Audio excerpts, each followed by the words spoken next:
Ministre de la fonction publique, modernisation d'administration et innovation du service.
Décalé, reculé.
Monsieur le vice-premier ministre, ministre de la fonction publique, modernisation d'administration et innovation du service public. Monsieur le ministre d'État, ministre du Budget. Monsieur le ministre des Finances.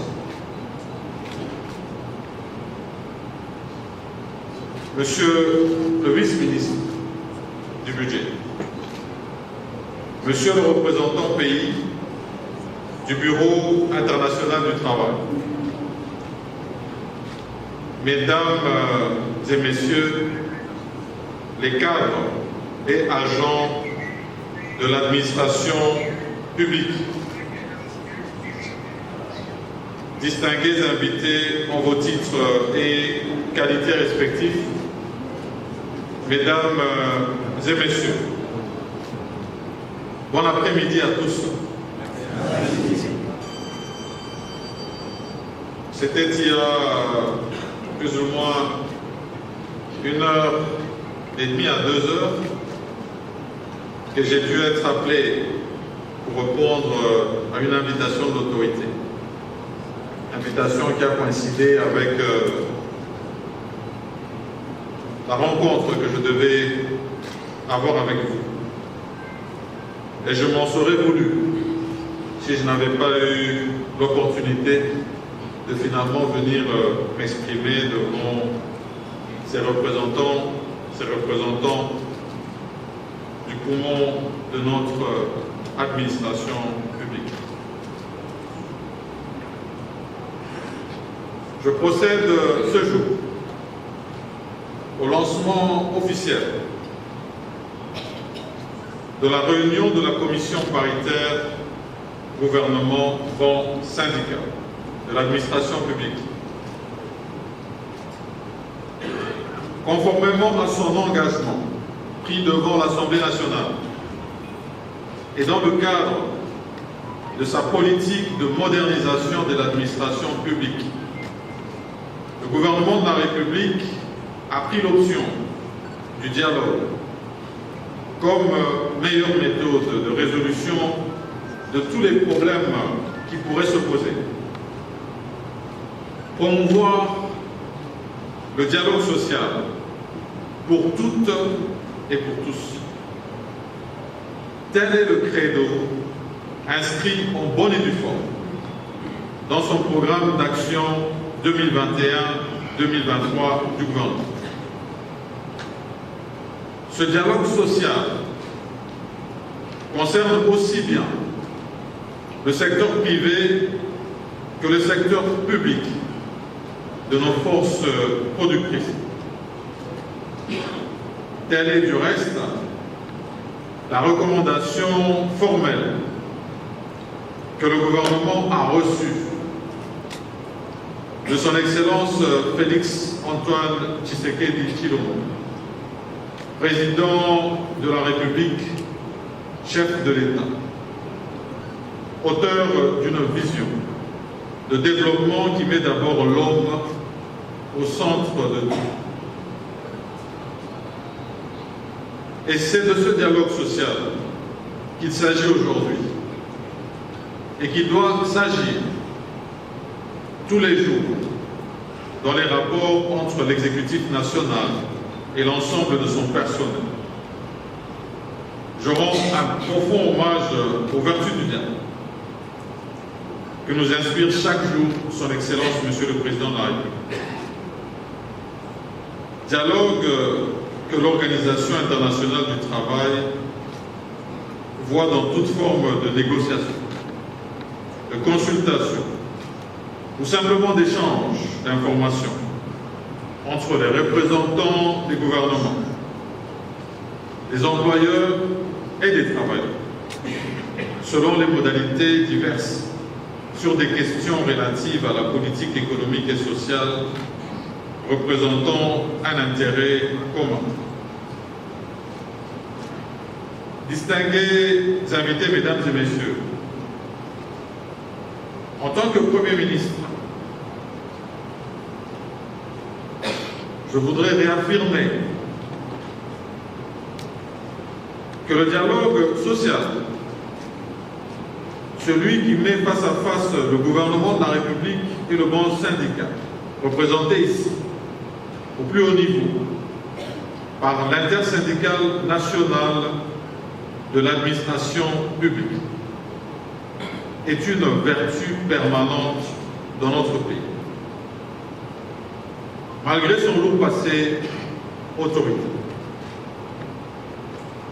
Depuis l'accession de notre pays à cette forme de démocratie sociale, nous avons eu des assises de ce genre au niveau national et interprofessionnel au moins à 5 reprises. Et si l'on met de côté la période des balbutiements démocratiques, c'était en 2004, en 2007, en 2011, en 2018 et en 2020. Aujourd'hui, 25 octobre 2021, ça sera la 6e fois. Visiblement, la périodicité des dites assises est plutôt irrégulière. Leur tenue se comptant en dents de scie. J'entrevois l'urgence de faire de ces assises l'objet d'un cycle plutôt régulier et budgétairement pris en charge. Et ce, pour des actions plus concertées entre le gouvernement et le banc syndical.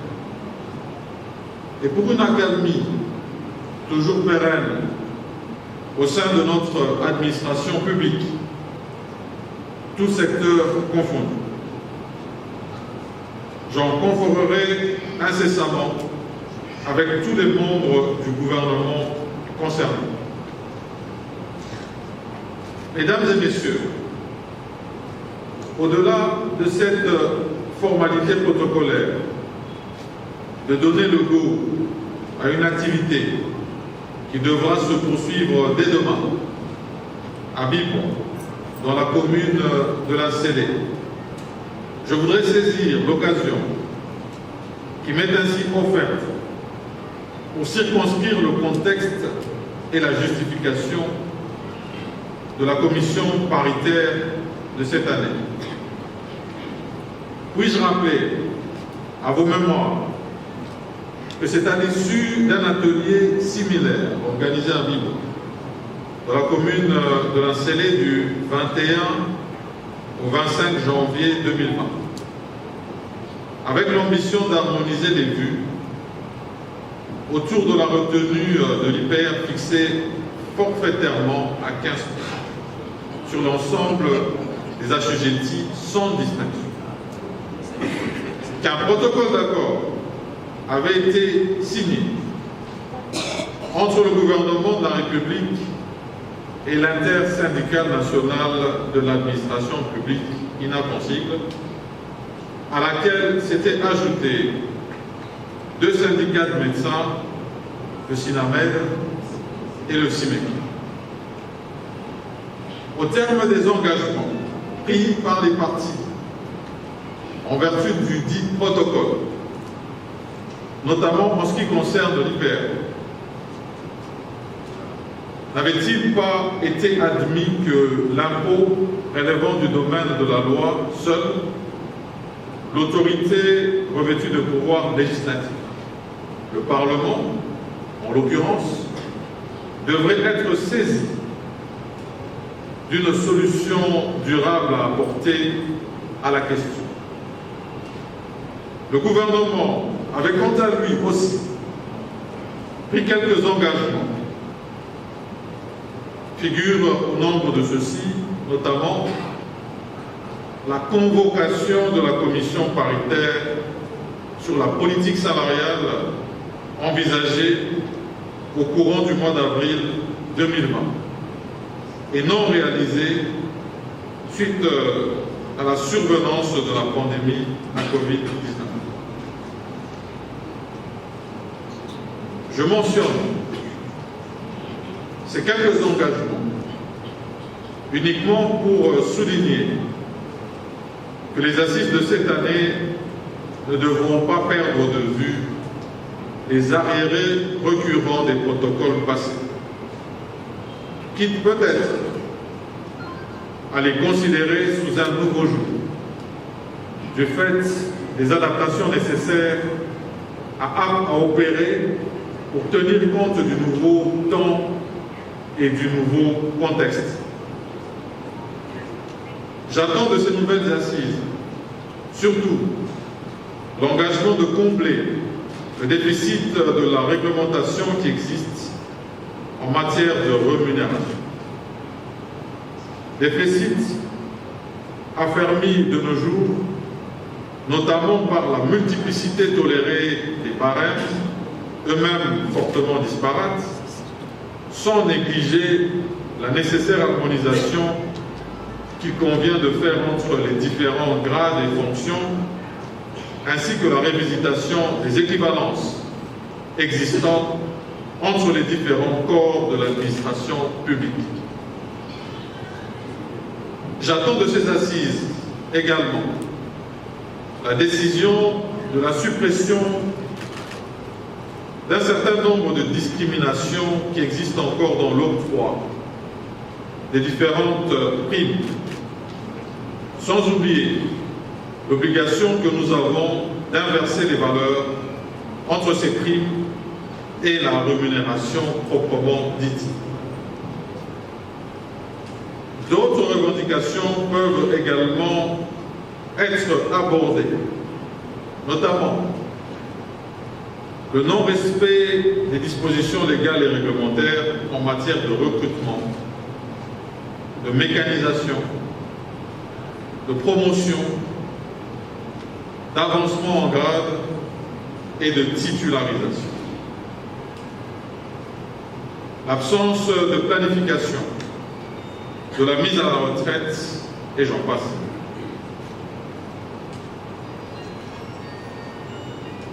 Ainsi qu'il est permis de se rendre compte,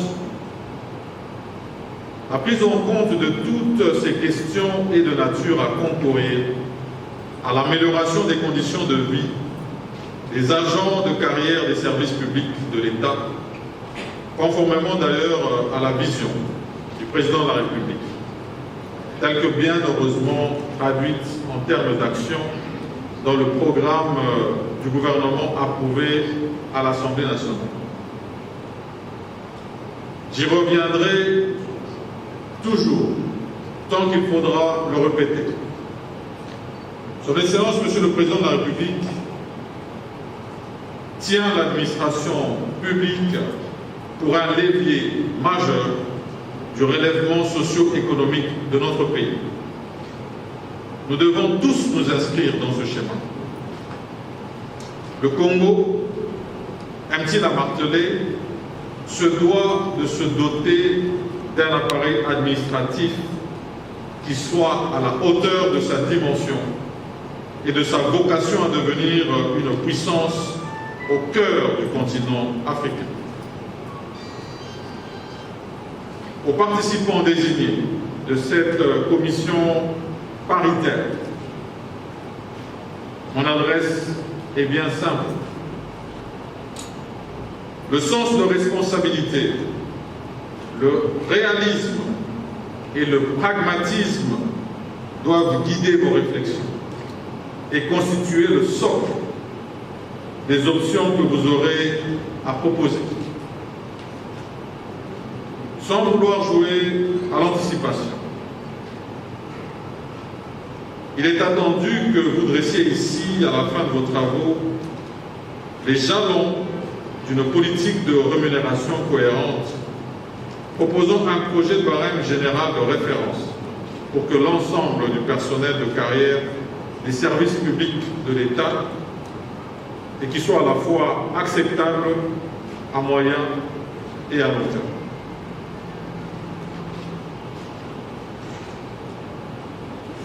Si vous me permettez de conjecturer, il pourra s'agir d'élaborer une politique cohérente et motivante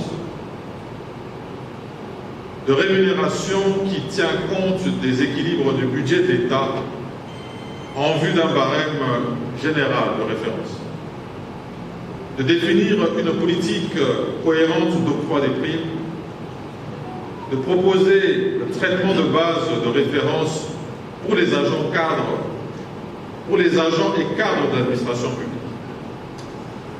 de produire un modèle standard du bulletin de paie, j'en passe.